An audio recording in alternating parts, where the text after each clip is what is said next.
자, 미국과 중국은 이거죠.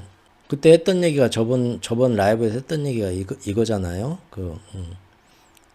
미중 관세 협상은 어떻게 진행될 것이고 어떤 결과로 나올 것인가.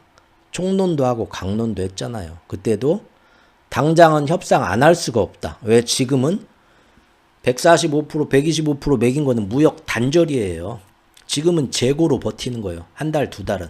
한 달, 두 달 뒤에는 물건 진짜 수입 안 해갖고 이제 다 떨어져갖고 물건 팔 것도 없을 정도로 125%, 145% 안 판다니까? 서로 수입도 안 하고 수출도 안 해요. 지금 그래요. 근데 미국도 힘들지만 이렇게 한 달, 두 달 가면 중국도 난리가 납니다. 근데 어떻게든 버티고 다른 데로 다 돌리고 하면서 버티겠다는 거예요.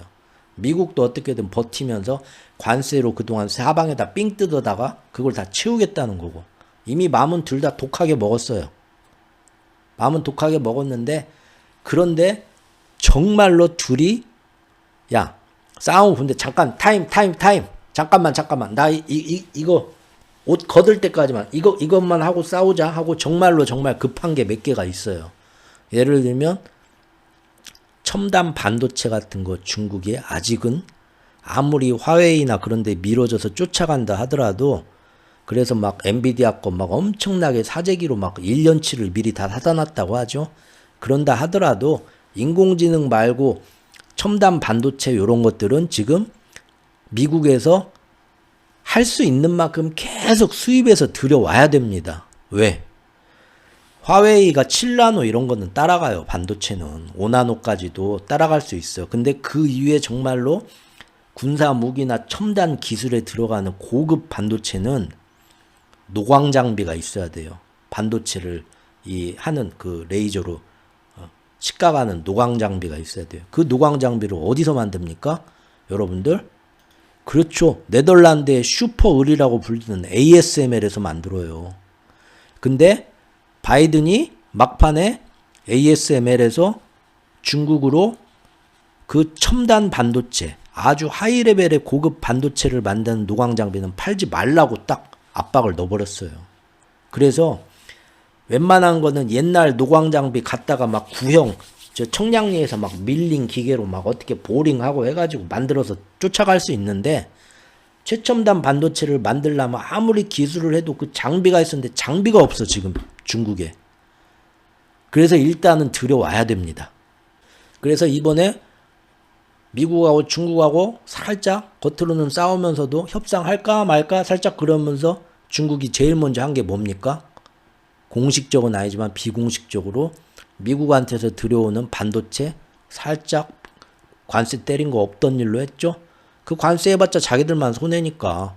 미국에서 첨단 반도체는 계속 들여왔는데 보복 관세 때리면 미국이 힘든 게 아니라 그거는 아무리 비싸도 자기들은 살 수밖에 없는 입장인데 자기들이 거기다 관세 붙여 비쌀 이유가 없잖아요. 그러니까 슬쩍 꼬리를 내린 거예요. 그 다음에 석유화학에 쓰이는 그 재료라는 뭐 석유화학의 쌀이라고 부르는 뭐 에탄인가 뭐 그거 있죠. 그것도 지금 미국한테 굉장히 의존하고 있어요. 그거 나중에 결국은 미국의 의존을 다 벗어 던질 거지만 석 달, 넉 달, 다섯 달 최대한 연기하면 연기할수록 좋습니다.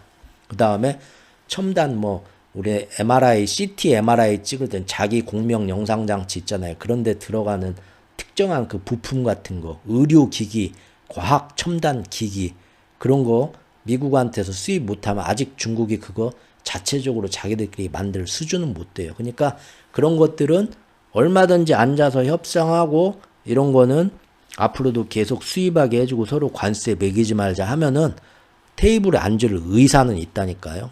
근데 이번에 얼침에 그거 다 내렸죠. 내렸으니까 이제 아무리 싸운다고 해도 거기에 대한 관세 안 붙이고 그냥 계속 수입하면 됩니다. 중국은. 그리고 미국은 뭡니까? 당장 중국에서 들어오지 않으면 막 엄청나게 지금 문제되는 물품들이 있어요. 근데 어떻게든 버텨나가려고 하고 있어요. 제일 큰 게 뭐냐? 히토류예요. 히토류가 재고가 많아야 두 달, 석 달치밖에 없습니다. 그런데 지금 미국이 뭐 해저 막 광물을 막 긁어다가 히토류를 개발한다는데 그 1년 걸려요. 1년. 빨라야 1년이에요. 근데 미국에서 지금 히토류 쓸 게 두 달, 석 달치밖에 없습니다. 시진핑도 그걸 알아요. 그래서 지금 배짱 부리는 거예요. 다른 건 모르겠는데 히토류는 니네가 그거 미사일, 군사무기, 군사위성 모든 첨단기기에 다 들어가요. 히토류 없으면 전기차, 배터리 뭐 다 난리 나는 거예요. 그러니까 히토류 딱 잡고 가는 거예요. 지금 중국은 히토류 잡고 누가 와서 먼저 잘못했다고 비는가 한번 볼까? 소비재 뭐 안 들어오고 뭐 난리 나고 막 그 힘든 거 참으면 돼. 근데 히토류 없으면 그거 못 참을걸? 하는 거예요. 그래서 중국이 자신 있게 버티는 거예요. 그래서 앞으로 협상 자리에 앉는 척 해도 앉아도 어떻게 됩니까? 협상 안 돼도 상관없어. 그 끝 몇 가지만 서로 이제 민감한 데는 안 건드리면서 살살 가면 돼요. 살살 가면 되는데 그나마 트럼프가 사실은 먼저 꼬리 내렸죠? 왜 꼬리 내렸겠어요? 제가 볼 때는 100% 히토리 때문에 그래요. 다른 거면은 트럼프도 버텨요. 맨날 트루스 소셜에다가 미국인들이여 인내하라, 영광을 위해 참아라 하면서 버티라고 할 거야. 근데 히토리는 못 버텨. 히토리 하면은 국방부터 해서 다 흔들리고 이제 막 자기에 대한 공격도 심해집니다. 그렇죠? 그러면은 협상 자리에 앉아도 시진핑이 히토리 끝까지 마지막 카드로 들고 흔들 거예요. 그러면은 누가 갑이에요? 중국이 갑이 돼요. 그 꼴을 보여주면 안 되겠죠? 그래서 이번에 뭔 일이 생겼습니까, 여러분들? 우크라이나 전쟁이 갑자기 확 바뀌었잖아요. 응? 교황 장례식 하는데 가가지고 그거 보셨죠? 의자 갔다가 갑자기 그 의자 딱 해갖고 트럼프하고 젤렌스키하고 무릎 딱 맞대고 막 허벅지 씨름하듯이 바짝 붙어가지고 15분간 뭔 얘기 했다면서요. 15분간 뭔 얘기 하고 나서 트럼프가 야, 네 말 듣고 보니까 푸틴이 진짜 못된 놈이네. 갑자기 말을 싹 바꿨죠? 15분 동안 뭔 얘기를 했길래 그랬을까요? 그거는 쇼예요. 언론에 보여주는 쇼예요. 뭔가 알리바이를 만드는, 구실을 만드는. 내가 정말 허심탄회하게 맘 딱 터놓고 그래서 일부러 테이블도 없이 그게 다 정치 쇼입니다. 테이블도 없었잖아요. 의자만 놓고 그냥 젤렌스키하고 트럼프하고 무릎 딱 댔잖아요. 무릎 대고 요러고 딱 앉아갖고 얘기했잖아요. 그런 게 다 쇼예요. 그런 게 어떤 효과를 주냐면 둘이서 진짜 허심탄회하게 계급장 띄고 맞다이로 붙어갖고 뭔가 깊은 얘기를 해가지고 극적인 변화가 일어났나 보다 하고 언론들이 막 쓰게 만들어요.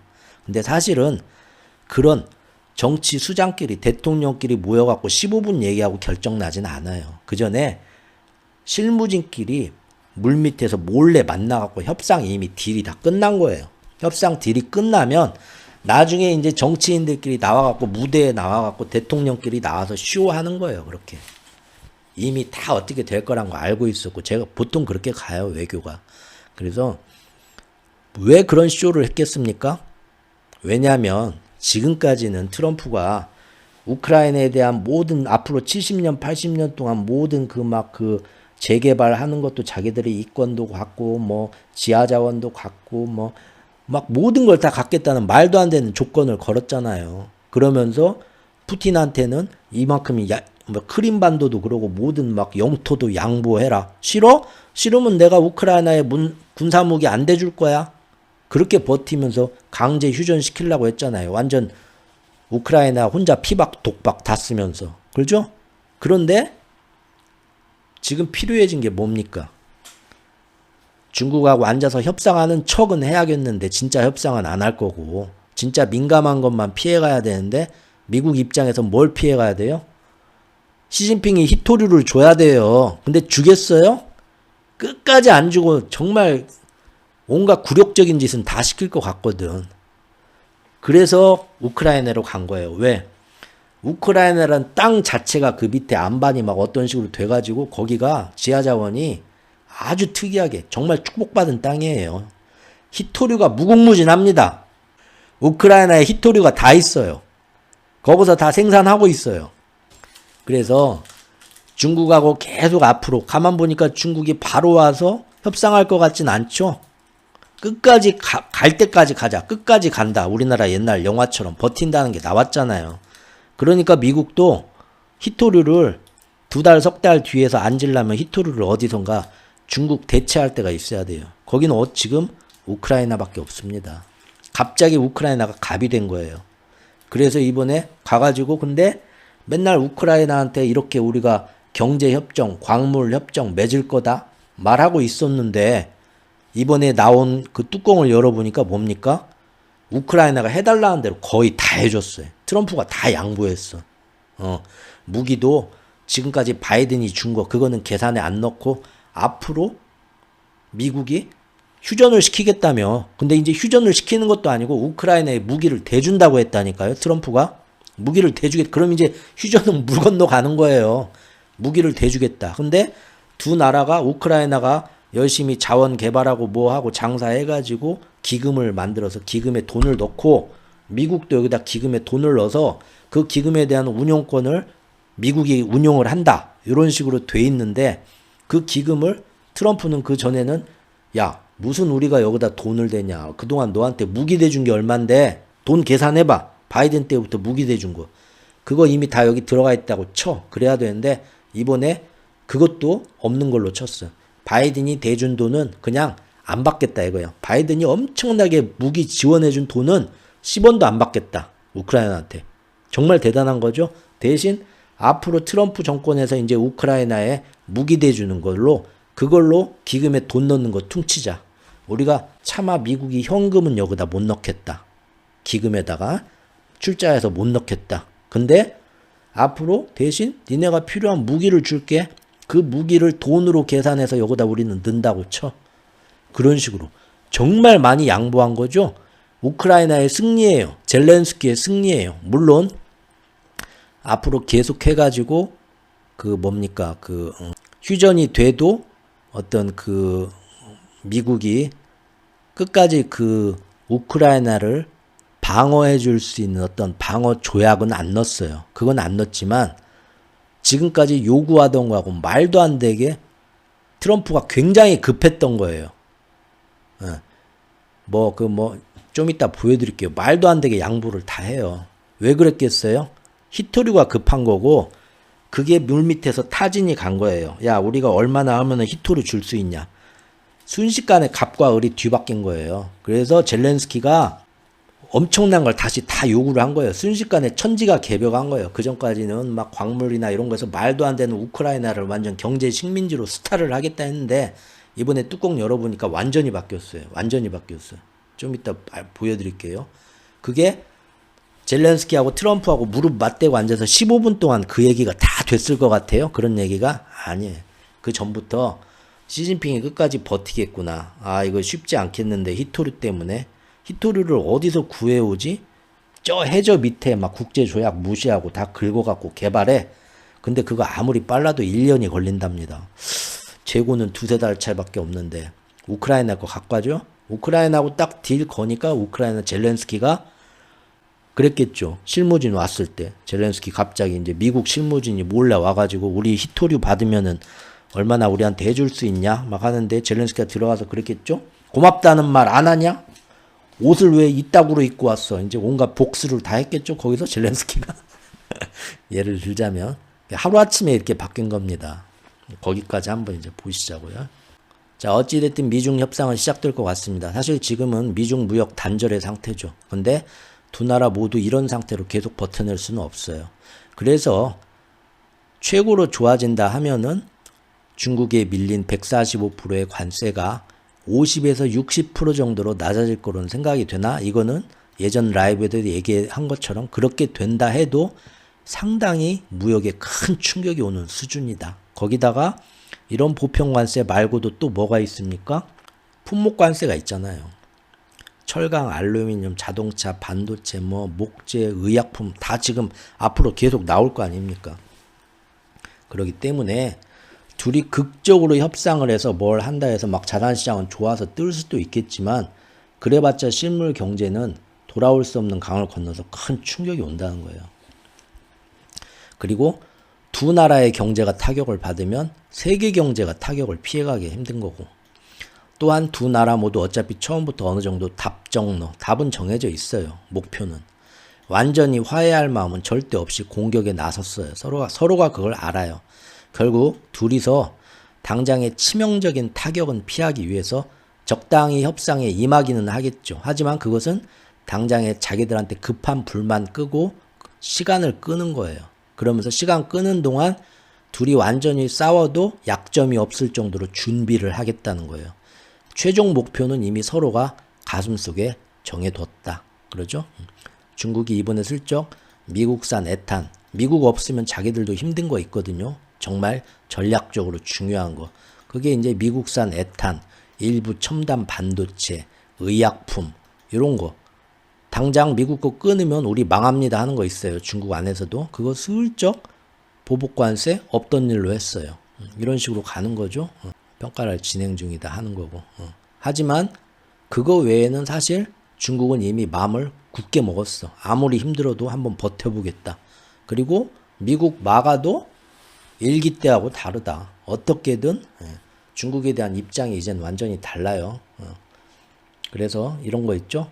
홍콩의 사우스 차이나 모닝포스트에서 나온 거 보면 중국은 트럼프 대통령의 참모 중 누가 그의 귀에 영향을 미치는가 다른 나라 관세 협상하는 걸 지켜보고 즉 마가파가 하는 대로 결국 가는가 아니면 베센트가 얘기하는 대로 한 발 물러서는가를 다른 인도, 한국, 일본 협상하는 거 지켜보겠다 이거예요. 자기들도. 그래서 아 이놈들은 원래 역시 마음을 이렇게 먹었구나 싶으면 중국도 굳이 미국한테 뭐 해보자 말할 필요도 없다는 거예요. 즉 다른 나라들이 90일간의 관세 유예 조치에 어떻게 반응되는가 확인할 때까지는 본격적 협상에 나설 일도 없다 이거예요. 슬근슬근 얼마든지 미룰 수 있다는 거예요. 쉽게 협상이 안 된다는 거죠. 그러면서 중국은 서둘러 협상에 나설 이유가 없다. 지금 그 상황이죠. 그런데 미국 쪽도 급하긴 하죠. 똥줄은 타는데도 계속 사실 베센트 장관이 얘기하는 것처럼 중국이 미국에 5배나 많은 제품을 팔고 있다. 아쉬운 건 우리 미국이 아니라 중국이다. 이렇게 얘기를 하고 있어요. 그리고 중국하고 근데 이제 기자들이 물어보죠. 중국이 아쉽다고 하지만 중국에서 들어오는 물건이 없으면 미국 경제도 안 돌아간다.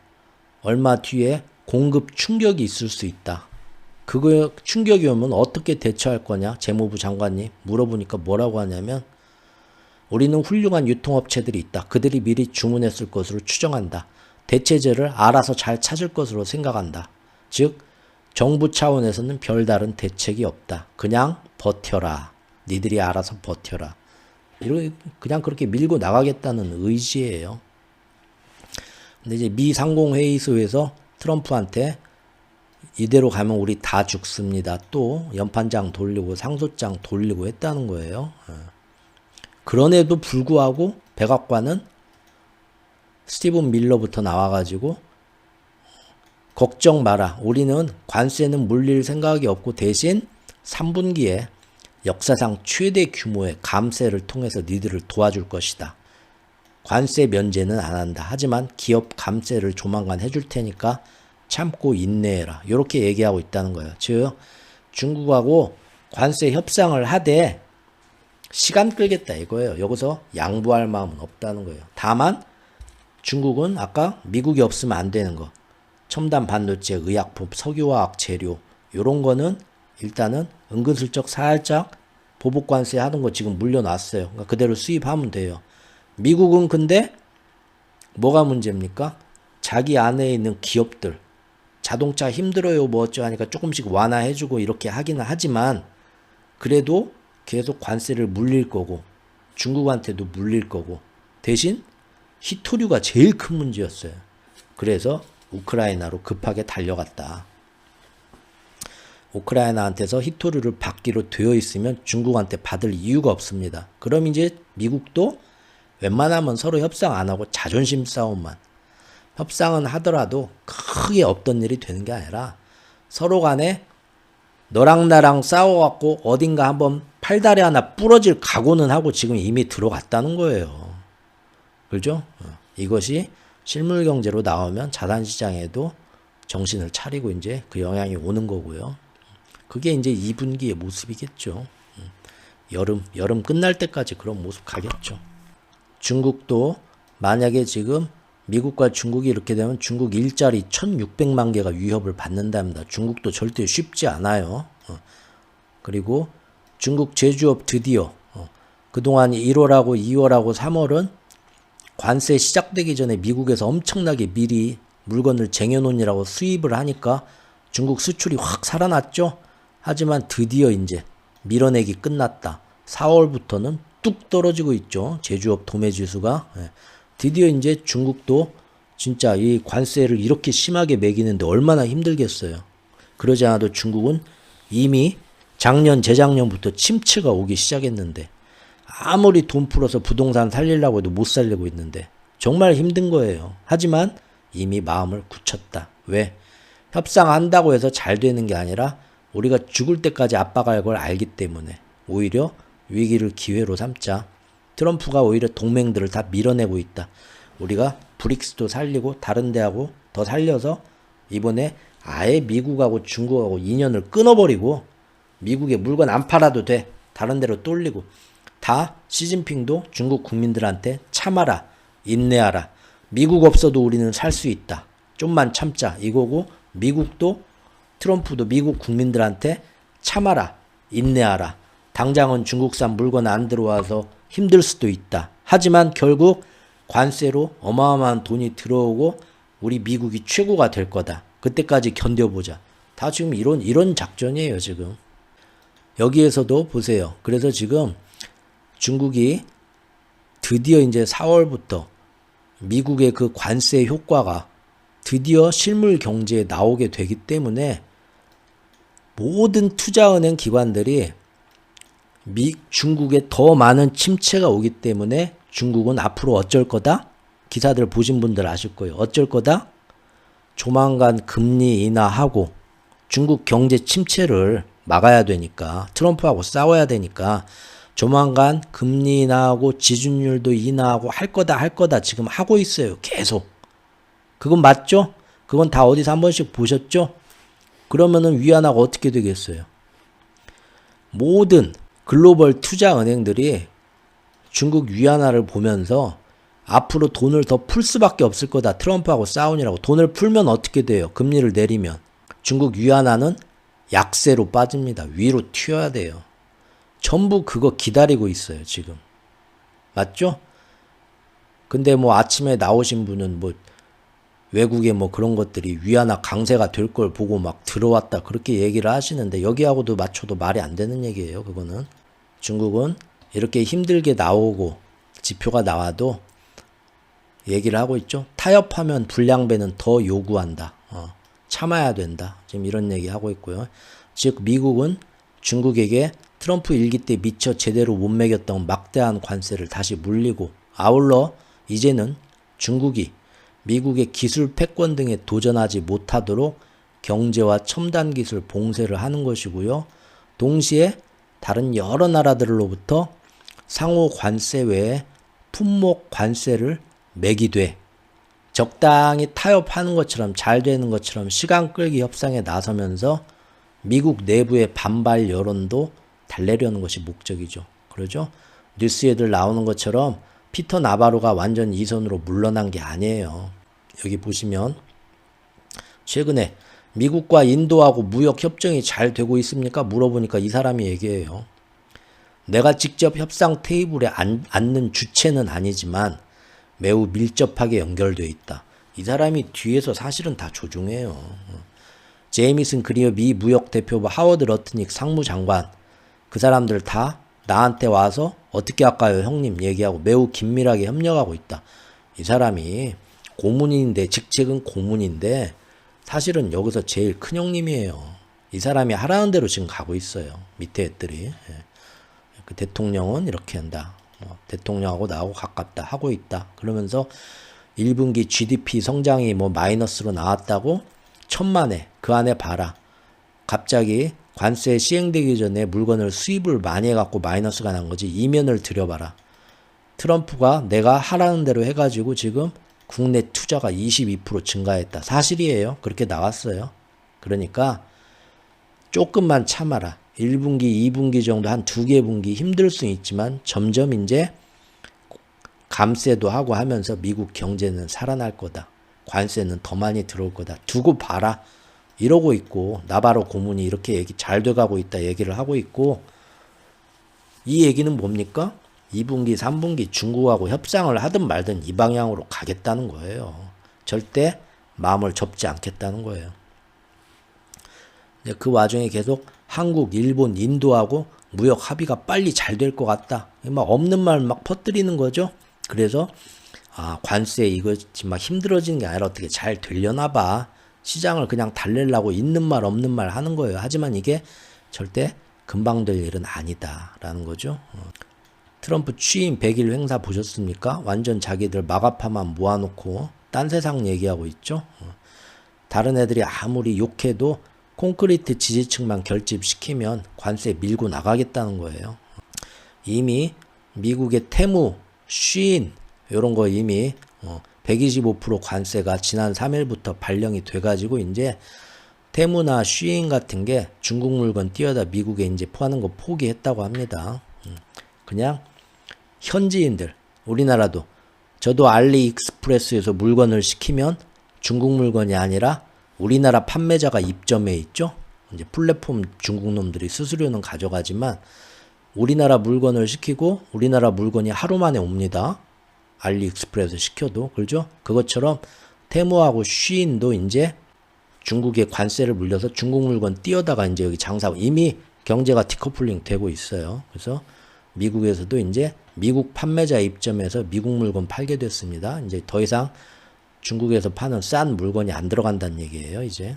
일본하고 지금 뭐 미국하고 자동차 관세 잘 되고 있다 하는데 일본은 아닌데? 절대 아닌데? 둘이 계속 서로 다른 말하고 있죠.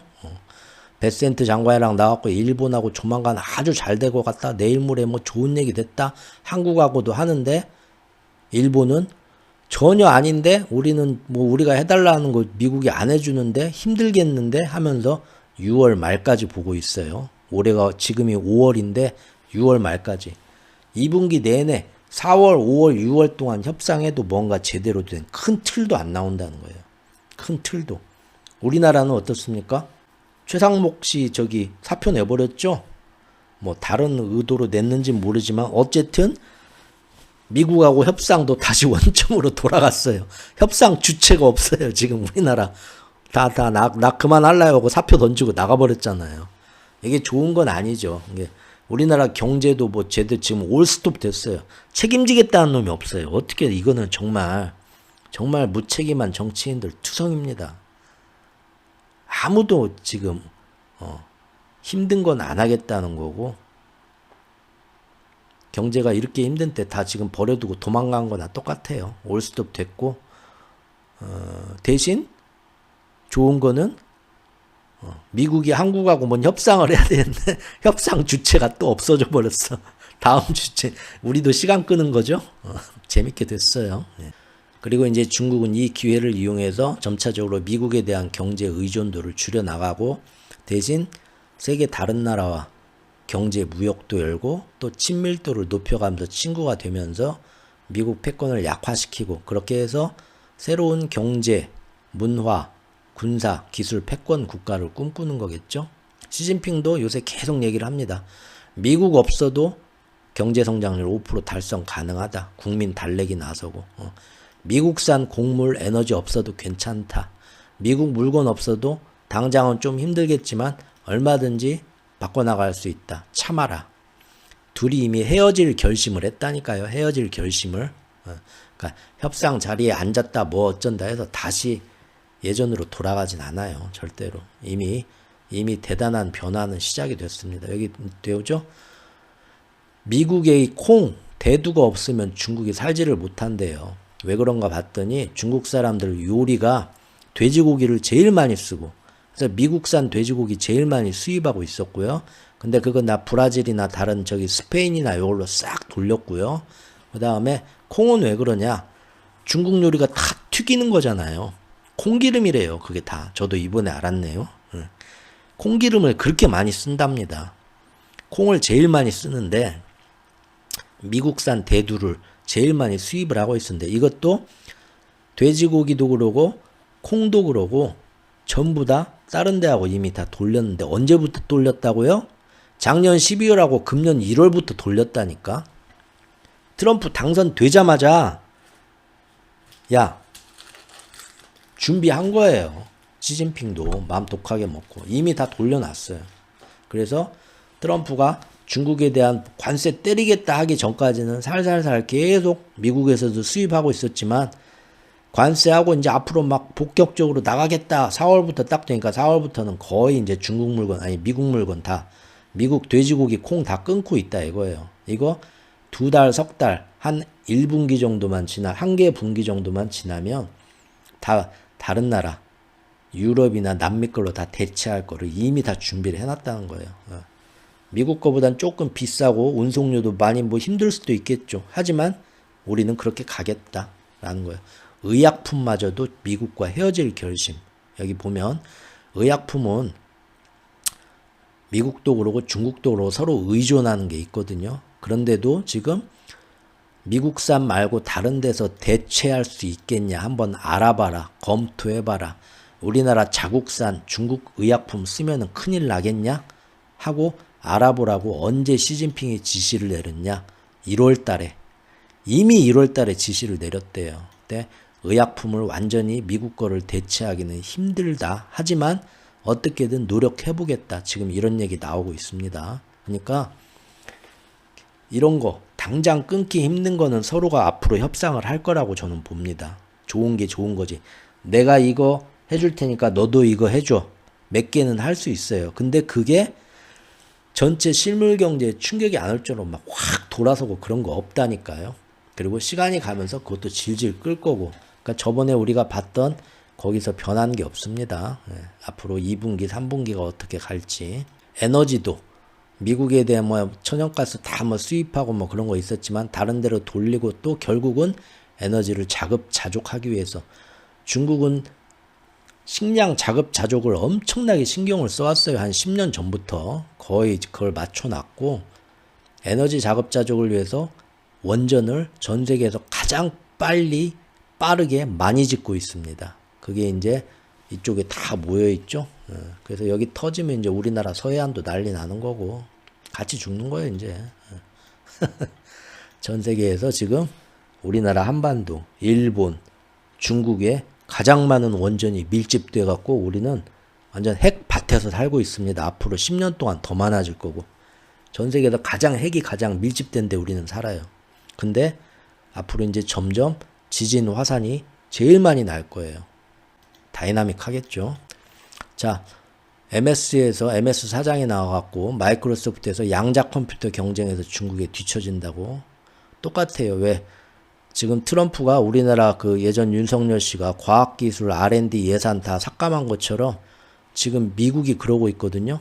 그래서 미국의 어떤 그 국가에서 지원해주는 그런 과학 이런 거 다 끊어버려가지고 그 과학 인재들이 지금 다 유럽으로 스카웃돼서 가고 있어요. 미국에서 실업자가 되니까 지원도 못 받고 하니까 예산 부채 줄이겠다고 해가지고 지금 엄청나게 헤드헌팅이 다 유럽으로 넘어가고 있고 또 양자 컴퓨터 국가에서 지원해주는 이런 프로젝트 전부 다 지금 이번에 다 트럼프 정권에서 다 없던 일로 지금 하고 있죠. 마이크로소프트 사장이 나와가지고 이건 아닙니다. 미래의 패권이 AI가 있고 그 다음에 양자 컴퓨터가 있고 한데 이미 중국의 양자 컴퓨터가 미국의 턱밑같이 쫓아왔다. 근데 지금 중국은 어마어마하게 막 돈을 들이고 인재를 육성하고 있는데 우리나라는 미국은 인재 육성도 안 하고 돈도 이번에 지원도 다 끊었다. 이러다가 1년, 2년 안에 개박살 납니다. 지금 경고하고 나온 거예요. 자, 미국이 지금 제국이 이렇게 넘어가고 있어요. 그리고 중국에 대운이 들어오고 있습니다. 밑바닥에서 대운이 들어오고 있어요. 금년이 지금 그래요. 그게 다 트럼프가. 미국의 마가파들이 제가 볼 때는 미국을 위대하게 만든다고 하는데 결국 미국의 멸망을 빨리 앞당기는 짓도 하고 있는 것 같아요. 양자 컴퓨터가 앞으로 중국이 더 앞서 나가게 되면 모든 핵무기, 암호, 코드부터 해갖고 다 털릴 수 있다고 합니다. 지금 예. 물론 뭐 양자 컴퓨터 상용화 되는데 앞으로 몇십 년이 걸린다고 그런 얘기는 있어요. 배터리는 저번에 말씀드렸죠? 이미 배터리는 뭐 미국은 배터리 할 줄 모른다니까요. 유럽도 할 줄 몰라요. 아시아 우리나라하고 저기 예, 중국밖에 할 줄 몰라요. 근데 그 와중에 중국의 이게 카틀, CATL. 제가 작년이었나요? 재작년이었나요? 잘 기억이 안 나네. 영상 찍으면서 말씀드렸었죠? 재작년이었나? 작년이었나? 우리나라 사람들 중국 배터리 우습게 보는데 카틀 이거 지금 앞으로 세계를 잡아먹을 겁니다. 우리나라 우리나라 LG께 3원계 배터리가 한수 위지 지금 그럴 때가 아니에요 했는데 전부 다 재작년이었나 보다. 전부 다 나와가지고 그때도 3%, 4%, 5% 무슨 경제 채널에 잘 나간다는 사람들 다 나와가지고 우리나라 배터리가 최고다. 우리끼리 서로 막 띄워주고 엄청 그랬어요. 배터리 아저씨 요새 뭐하고 계시나요? 결국은 요새 지금 보면은 미국 테슬라의 충전 기술도 이제는 못 비비죠. 비아디나 CATL이나 새로운 막 5분 충전 별게 다 나오고 5분 충전에 제일 많은 거리를 가고 불도 안 나는 안전성이 나오고 우리나라에 들어와서 불난다 하는 그런 배터리들은 보면은 다 그 중국의 전기차 배터리 업계가 한 200개가 있어요. 그 중에 제가 볼 때는 4, 5개 남기고 다 구조조정되고 시장 논리에서 다 죽을 겁니다. 앞으로. 이미 그 과정에 들어갔어요.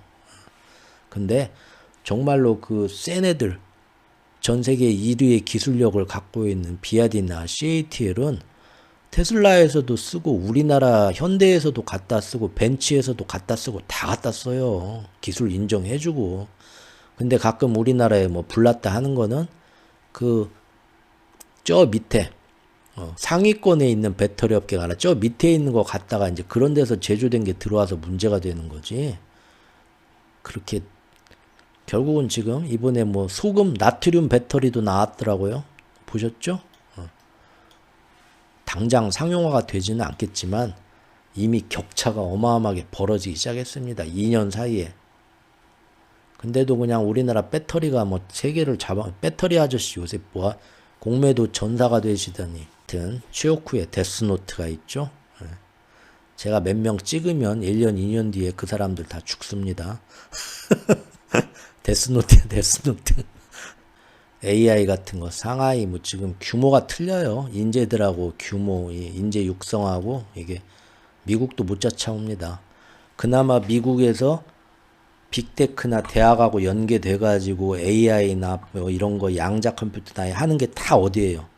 아시안들이에요. 아시안들. 인도 애들 아니면 중국 애들 아니면 한국 애들이에요. 근데 지금 트럼프 정권에서 하는 게 뭡니까? 외국 유학생들 다 내쫓으려고 하잖아요. 그래서 처음에 빅테크가 막 가서 말렸잖아요. 일론 머스크도 말렸잖아요.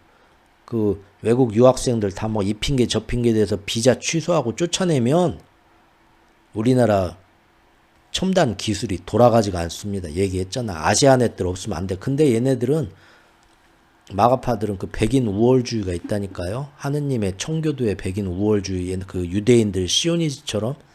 그래서 어떻게든 그 외국인 유학생들 좀만 데모하고 하면 다 집으로 돌려보내고 있죠. 지금 오만한 거예요. 미국이 오만한 거예요. 미국이 지들 백인들이 잘나서 잘 나가는 줄 알았는데 다인종의 힘입니다. 샤오미에서 또 출연형 AI 제2의 딥시크라는 거 이번에 또 나왔고요. 딥시크를 이미 중국은 인공지능을 미국보다도 훨씬 빠르게 군사계에 이미 다 적용을 하고 있어요. 군사계. 그리고 이번에 첨단 전투기 개발을 한다고 하고 군사력으로도 이제 맞짱 뜨려고 준비하는 거예요. 몇 년 안에. 미국 유학 안 가고 미국의 유명 명문 대학에서 배운 게 아니라 순전히 중국 안에서 중학교, 고등학교 나와서 중국의 대학교 나온 애들이 지금 딥시크 연구자의 과반이다. 기술이 대학이나 그런 기초과학의 기술이 미국 가서 유학 가서 배울 필요도 없다는 거예요. 그만큼 중국이 아주 오랫동안 신경을 써와서 중국 안에서 큰 중국 대학생들이 미국보다 더 훌륭한 결과를 만들기 시작하고 있다는 거예요. 지금. 시대가 이미 이렇게 됐습니다. 큰손 중국의 국부펀드, 미국 사모펀드 투자지분 매각하고 있고요. 완전히 헤어질 결심하고 있잖아요. 이렇게 장기적인 관점으로 볼 때 지금 중국에 제가 볼 땐 대운이 들어오고 미국은 운이 다하는 것처럼 보여요. 하지만 확실히 단기적으로 보면 미국보다는 중국이 더 버티기 힘들 겁니다. 5배나 더 많이 수출하고 있었으니까. 그리고 미국은 세계에서 제일 경제가 잘 나가면서 버티는 나라예요. 중국은 이미 3년 전부터 회복을 못하고 있어요. 이제는 장기 침체, 디플레이션으로 빠져들고 있는 나라예요. 그러니까 미국, 중국 관세에 싸운다 하면은 미국도 힘들겠지만 중국도 엄청나게 이제부터 힘들어질 거라 이겁니다. 하지만 이게 왜 기회가 되냐, 중국한테는. 트럼프의 고립주의적인 행보가 오히려 역으로 중국한테 기회가 되고 있다는 거죠. 관세 전쟁이 계속 되겠지만 중국이 어떻게든 버텨내기만 한다면, 사회주의의 그 힘으로 버텨내기만 한다면 그 다음부터는 중국이 시간이 갈수록 점점 유리해진다. 왜? 당장 미국 내에서는 트럼프 경제 정책에 대한 반발 여론이 아주 만만치 않게 번져버려가지고 그동안 눈치 보면서 말을 아끼던 수많은 미국 내 경제계 인사들, 기업인들이 이제는 지난 4월달 초순에 있었던 국채의 난 이후로 지금은 모두가 너나 할 것 없이 트럼프하고 실무진한테 관세에 대한 불만을 아주 여과 없이 터뜨리면서 다시 관세를 물려달라, 없던 일로 해달라 계속 압박을 넣고 있죠. 그런 시스템, 자유민주주의 시스템, 체제, 또 내년에 중간선거 이런 것 때문에 트럼프는 굉장히 좀 여론의 압박을 받게 되지만 중국은 버틸 수 있다는 거예요. 그래서 결국 미국도 중국도 같이 힘들어하는 시간이 길어지게 되면 당장은 중국이 엄청 힘들겠지만 어느 정도 시간이 지나면은 그때부터는 중국보다는 미국이 여러모로 버티기가 불편해질 수 있다. 그래서 미국한테 필요한 게 뭡니까? 감세예요. 어떻게든 7월 4일 독립기념일에 맞춰가지고 감세안을 통과를 시켜가지고 봐라, 우리가 2분기 동안 협상한다 하면서 전 세계부터 관세 수입을 이만큼 벌어들였다. 이걸로 충분히 된다. 그러니까 이제부터 감세해도 되겠지? 돈이 이만큼 들어왔으니까 하면서 기업 감세를 해주면서 미국도 힘든 걸 다시 더 버텨나겠다는 이거예요. 미국이 원하는, 마가파가 원하는 전 세계에서 관세를 삥 뜯고 미국의 제조업을 되돌리고 하는 그런 경제 질서를 만들려면 2년, 4년이 걸립니다. 하루아침에 되는 게 아니에요. 2년, 4년 동안 이 체제로 가야 되는데 점점 미국 경제가 힘들어지는데 어떻게? 감세는 필수적입니다. 그래서 감세를 해야 돼요. 그리고 재정 부채가 문제가 된다 하지만 이왕이면은 재정 부채 한도를 없애버리면 너무 좋고요. 그런 생각들을 지금 마가파들은 하고 있다는 거고요. 중국이 보는 거는 그 기간 동안 미국이 동맹들하고도 다 사이가 멀어지고 관세 때문에 소프트 파워가 약해지면서 다극화 체제가 빠르게 진행되면 중국은 이제 브릭스하고 더 이상 눈치 보지 않고 중국, 그 다음에 사우디아랍에미레이트, 러시아 다 붙어가지고 브릭스에서 서로 남미나 이런 나라들 다 아시아 나라들 포섭을 해서 미국 빼고 우리끼리 경제를 돌려보자 밀고 나가겠다는 거예요. 정말 이제 시대의 패권기, 과도기가 4월부터 시작되는 거죠. 그 와중에 이제 아까 얘기한 것처럼 히토류가 살린 우크라이나 한번 보겠습니다. 가장 큰 문제는 당장 소비재나 일부 값싼 중국제 수입품이 미국에 안 들어오는 건 미국도 애국심으로 버틸 수 있어요. 그렇지만 재고가 겨우 2-3달밖에 안 남은 대체할 수 없는 자원, 즉 히토류가 문제란 거예요. 히토류가. 그래서 사실 트럼프가 맨날 센 척 하면서 결국은 중국의 화해를 먼저 꼬리를 내렸던 이유가 제가 볼 땐 100% 히토류예요. 만약에 계속해서 중국이 끝까지 전화 한 통 안 하고 마음을 모질게 먹고 협상에 임하지 않는다고 치면 당장 미국은 히토류 때문에 첨단 기술과 첨단 제조업, 군사 이런 데서 2-3달 뒤에 아주 치명적인 고비를 맞게 되어 있습니다. 그리고 중국 역시도 이 점을 알기 때문에 이것은 비록 앞으로 이제 미국 중국 협상이 급물살을 타고 앉아서 뭐 협상을 시작해보자 그런 소식이 나온다 하더라도 오래 질질 끌면서 중국이 먼저 절대 히토류 공급해주겠다 내놓으려고 안 해요. 그전에는 왜 계속 히토류를 팔았냐? 히토류 파는 게 아주 짭짤한 수입원이었어요. 중국에. 엄청난 수입원이라 포기할 수가 없어요. 근데 이제는 마음을 독하게 먹었어요. 적어도 딴 나라가 아니라 미국한테는 안 팔겠다라는 쪽으로 지금 마음을 먹고 있어요. 결국 트럼프 정권은 이 히토류를 당장 어디서든지 빠르게 확보해야지, 그러지 않으면 중국하고 싸우다가 먼저 항복해야 돼요. 꼬리 내리고. 굉장히 꼴사나운 꼴이 되겠죠. 그래서 결국 이 방법 저 방법 알아보다가 나온 방법이 뭡니까? 원래는 우크라이나를 몇십 년에 걸쳐서 철저한 경제 식민지로 만들려는 탐욕스러운 계획을 갖고 있었는데 갑자기 그걸 마음을 접죠. 중국이 세게 나오니까. 방법이 없거든. 그래서 당장 필요하게 된 히토류를 중국 대신 어디서? 우크라이나에서 확보하기로 마음을 이번에 돌린 겁니다. 이 변심 덕분에 우크라이나는 이제 오히려 갑의 위치가 됐죠. 그래서 트럼프한테 당당하게 미국 군사 지원을 우리 우크라이나한테 앞으로 계속 해달라 요구를 할 수 있게 되었고, 사실 원래는 미국은, 트럼프는 우크라이나에 대한 지원 끊고 무력하게 만든 후에 어쩔 수 없이 강제로 휴전 테이블에 갖다 끌어앉힌 다음에 동시에 우리가 이렇게 휴전시켜줬다고 푸틴한테도 생색내면서 러시아도 이제 전쟁 끝나고 경제 다시 회복, 경제 개발하는데 트럼프가 또 들어가가지고 한 발 들여갖고 양측에서 우크라이나는 쪽 빼먹고 러시아 경제 다시 회복하는데도 이권 사업에도 들어가고 해서 양쪽에서 다 님도 보고 뽕 뒀다고 하려는 게 트럼프의 생각이었지만 그 계획을 이번에 급히 수정했죠.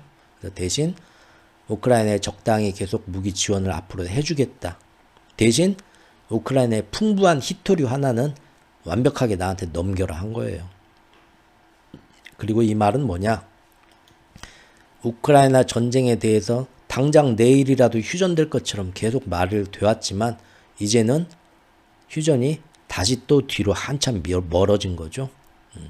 이 시점에서 진정한 우크라이나 전쟁의 휴전 계획은 트럼프는 원래부터 생각도 없었고 더 급한 거는 관세와 히토류 이런 것들이에요. 그래서 다시 또 뒤로 한참 밀렸다. 제가 항상 연초부터 말씀드렸죠. 우크라이나 전쟁 그렇게 쉽게 안 끝난다. 늦여름까지, 아무리 빨라도 늦여름까지는 가지 않겠냐 했는데 지금 그렇게 가고 있습니다. 자, 이날 교황청에서 이렇게 의자를 맞대고 갑자기 15분인가 얘기했대요. 뭔 얘기를 했냐. 그러면서 이거 내가 얘기 듣고 보니까 푸틴이 아주 나쁜 놈이었네. 이런 얘기를 갑자기 하죠. 15분 동안 뭔 얘기를 했다고 그랬겠어요. 이미 다 히토류 때문에 밑에서 짬짬이가 오간 거고 이제 갑자기 자기가 돌리면 트럼프가 지는 것 같잖아요. 그러니까 언론한테 쇼를 한번 해주는 거예요. 이렇게 앉아가지고 갑자기 극적인 모습을 한번 보여주고, 그리고 이제 여기서 어떤 얘기가 오갔는가 말이 없다가 드디어 이제 이틀인가 3일 있다가 얘기가 나왔어요. 여기 뭐가 나왔냐 봤더니 읽어드릴게요. 한번. 공동 투자 관계를 구축하자. 근데 양국이, 미국과 우크라이나가 현금으로 각자 출연해서 공동 투자 기금을 만들자. 물론 이건 미국이 통제하긴 하는데 이 수익에 대해서는 미국이 우선권을 부여를 한다고 하는데, 이게 예전과 달라진 게 뭐냐? 미래에 우크라이나 대주는 군사 원조 기여금을 여기 이번에 설립되는 기금에 기여하는 부분으로 간주하도록 하는 게 협의의 핵심이다. 즉 앞으로 계속해서 우크라이나에 군사 지원을 해주겠다는 거예요. 그전에는 휴전해야 된다, 전쟁을 끝내야 된다 하면서 끊는다고 하더니 말을 바꾼 거죠. 그래서 특히나 트럼프 대통령은 그 동안에는 조 바이든 전 행정부 때부터 우크라이나에 제공한 군사 지원까지 이것도 다 우리가 둔 돈이니까 기금에 그걸로 포함시켜서 우리가 받아내야겠다 그런 거였는데, 그거는 이제 없던 걸로 치자. 조 바이든이 준 거는 계산에 안 넣겠어. 굉장히 큰 양보를 한 거죠. 대신 앞으로 나 트럼프가 우크라이나에 지원해주는 군사 지원금은 이 기금에 들어가는 걸로 해 라는 거죠. 굉장히 트럼프가 엄청나게 양보를 해준 겁니다. 이번 광물 협정에서 특히 우크라이나가 향후 유럽 연합의 가입을 추진할 때 방해가 될 수 있는 요소도 빼줬고요. 또 자포리자 원전, 에너지, 니네 유럽에서 제일 큰 원자력 발전소 자포리자 원전에 대한 에너지도 나 트럼프 미국이 꿀꺽 해야겠다. 협정 조건에서 계속 넣었던 건데 이번에 그것도 빼줬다. 얼마나 많이 극적으로 양보해 줬는가 알 수 있겠죠. 그만큼 히토류가 절실했다라는 겁니다. 그리고 러시아가 우크라이나 침공한 게 맞다. 공식 인정도 해주고 향후 군사 지원 해주겠다. 미국의 지속적인 군사 지원을 받아내게 됐다는 거예요. 이번에 젤렌스키가. 히토류만 넘겨라. 야, 이제 언론에서는 근데 이런 큰 흐름, 중국하고 어떻게 협상할 건데 히토류가 문제가 돼서 우크라이나한테 받는 대신 우크라이나한테 젤렌스키한테 큰 기회가 왔다. 이런 건 안 보고 언론에서는 맨날 이것만 보겠죠. 야, 그때 교황 대성당에서 바티칸에서 둘이서 테이블도 없이 무릎 맞대고 뭐라고 하더니 이때 뭔가 대단한 얘기를 해갖고 트럼프가 마음이 내가 그동안 생각을 잘못했네 하고 완전히 마음이 돌아섰나 보다. 뭐 이런 걸로만 해석을 하겠죠. 자, 우크라이나 광물이 얼마나 많길래 우크라이나를 세계 40위의 광물 생산국인데요. 배터리 제조에 필수적인 망간, 흑연, 각각 세계 8위, 14위, 티타늄 역시 대량으로 체결돼 세계 11위 생산국. 이들 광물은 지금 전 세계가 각축전을 벌이는 꼭 필요한 전략적 핵심 광물들이다. 여기에 전기자동차, 풍력, 터빈, 태양광 패널을 생산하는 리튬, 코발트 등의 히토류 이런 거 다 있다. 그래서 이날 어떻게 평가가 됐냐? 미국과 우크라이나 간에 이번에 새로 맺은 광물 협정을 봤더니 결국은 앞으로 미래 산업에서 첨단 산업에서 계속해서 많이 쓸 수밖에 없는 수요 증가와 공급망 취약, 한마디로 중국 같은 데서 딱 끊어버리면 다른 데서 구할 데가 없는 그런 것들에 대해서 미국이 얼마나 우려하고 있는지를 알 수 있다. 급하게 젤렌스키한테 가서 네가 해달라는 거 웬만하면 다 해줄게 하면서 히토류부터 넘겨줘라 했다는 겁니다. 아직 협정문은 공개되지 않았지만 이번 광물 협정을 통해서 미국이 우크라이나의 핵심 광물에 접근할 수 있게 된다면 이게 중요하죠. 미국은 앞으로 더 이상 중국으로부터 그것을 수입할 필요가 없어지게 됩니다. 그래서 급했던 거예요. 한편 이제 이란 전쟁은 뭐 소식 들으셨나요? 여기까지만 이란 전쟁까지만 하겠습니다. 이란 전쟁은 보면은 계속 뭐 3차 핵협상, 뭐 4차 핵협상 뭐 그런 거 하고 있죠. 다 쇼고요. 4차 핵협상 이번에 또 잘 안 돼갖고 연기됐어요. 연기됐는데 미국하고 이란 간에 중요한 건 이겁니다. 미국하고 이란 간의 핵 문제는 2015년으로 거슬러 올라가요. 그때 2015년에 핵 합의, 포괄적 공동행동계획 핵 합의로 합의가 이루어졌어요. 그래서 이란도 예전 그 김정은이 북한에서 한 것처럼 다 핵사찰 받고 핵무기 안 만들기 니들이 하란 대로 다 이거 다 포기하고 하겠다 했어요. 했는데 2018년도에 도널드 트럼프가 핵 합의를 일방적으로 파기하면서 이란 제재하고 먼저 아무 이유 없이 들고 나갔어요.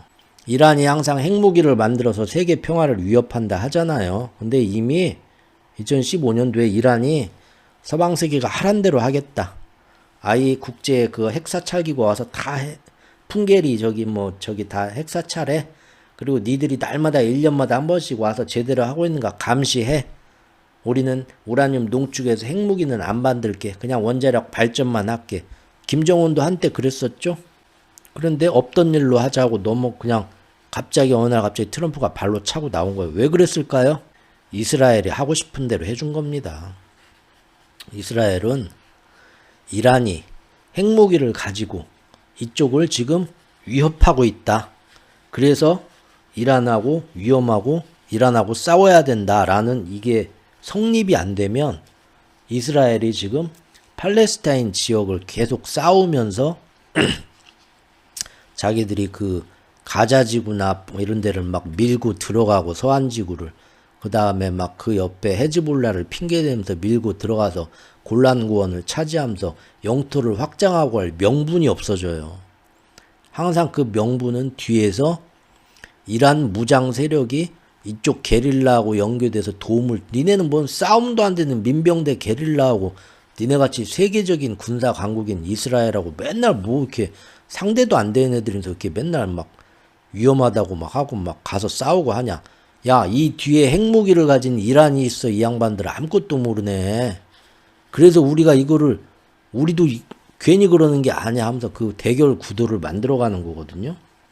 근데 이란은 아주 오래전부터 이제 그만하자. 핵무기도 안 만들고 하란 대로 다 할게 하고 있는데, 트럼프가 그냥 2018년부터 발로 찬 거예요. 왜 발로 찼겠어요? 이스라엘이 원하지를 않으니까 그래요. 그리고 다시 또 트럼프 2기가 되니까 1월 출발할 때부터 다시 이란을 압박하기 시작하면서 또 니네 이란한테 가서 핵 합의가 어쩌고 저쩌고 또 압박하고 있는 거죠.